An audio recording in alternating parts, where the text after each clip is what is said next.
ಎಲ್ರಿಗೂ ನಮಸ್ಕಾರ. Welcome to R P S L family. ನಾನು ಇವತ್ತು ಮಸಾಲ ಮಜ್ಜಿಗೆ ಮಾಡ್ತಾ ಇದ್ದೀನಿ. ಬೇಸಿಗೆಯಲ್ಲಿ ಈ ಥರ ತಂಪಾದ ಮಸಾಲ ಮಜ್ಜಿಗೆ ಕುಡಿಯೋದ್ರಿಂದ ಆರೋಗ್ಯಕ್ಕೆ ಕೂಡ ಒಳ್ಳೆಯದು. ಅದು ಯಾವ ಥರ ಮಾಡೋದು ಅಂತ ನೋಡೋಣ. 1 ಇಂಚಷ್ಟು ಶುಂಠಿ, 3 ಪೀಸು ಬೆಳ್ಳುಳ್ಳಿ, 1/4 ಟೇಬಲ್ ಸ್ಪೂನಷ್ಟು ಜೀರಿಗೆ, ಇಷ್ಟನ್ನು ಹಾಕ್ಕೊಂಡು ನಾನು ಕುಟ್ಟ ಕಲ್ಲಲ್ಲಿ ಕುಟ್ಕೊತಾ ಇದ್ದೀನಿ. ನೀವು ಕ್ವಾಂಟಿಟಿ ಜಾಸ್ತಿ ಮಾಡೋ ಅಂಥವ್ರು ಸ್ವಲ್ಪ ಜಾಸ್ತಿ ತೊಗೊಬೋದು. ನಾನಿಲ್ಲಿ 4 ಗ್ಲಾಸು ಮಜ್ಜಿಗೆಗೆ ಮಾಡ್ತಾ ಇದ್ದೀನಿ. ಇದನ್ನು ನೋಡಿ ಈ ಥರ ಕುಟ್ಕೊಂಡ್ರೆ ಸಾಕು. ತುಂಬ ಸಣ್ಣಗೆ ಕುಟ್ಬೇಕಂತ ಏನಿಲ್ಲ. ನೋಡಿ ಕುಟ್ಟಿದ್ದನ್ನು ತೋರಿಸ್ತಾ ಇದ್ದೀನಿ.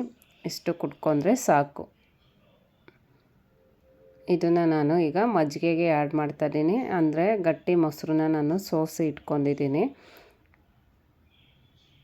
ಹಾಕ್ಬಿಟ್ಟು ಇದನ್ನು ಮಿಕ್ಸ್ ಮಾಡ್ಕೊತಾ ಇದ್ದೀನಿ.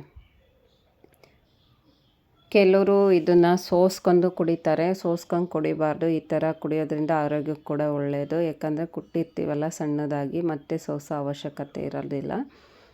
ಸ್ವಲ್ಪ ಕೊತ್ತಂಬರಿ ಸೊಪ್ಪು ಕೂಡ ಕಟ್ ಮಾಡಿ ಇಟ್ಕೊಂಡಿದ್ದೆ ನಾನು ಸಣ್ಣದಾಗಿ. 1/2 ಟೇಬಲ್ ಸ್ಪೂನು ಉಪ್ಪು, ಸಣ್ಣ ಉಪ್ಪನ್ನ ಹಾಕಿ 1 ಗ್ಲಾಸಷ್ಟು ಉದ್ದ ಗ್ಲಾಸಲ್ಲಿ ನೀರು ಆ್ಯಡ್ ಮಾಡ್ತಾ ಇದ್ದೀನಿ.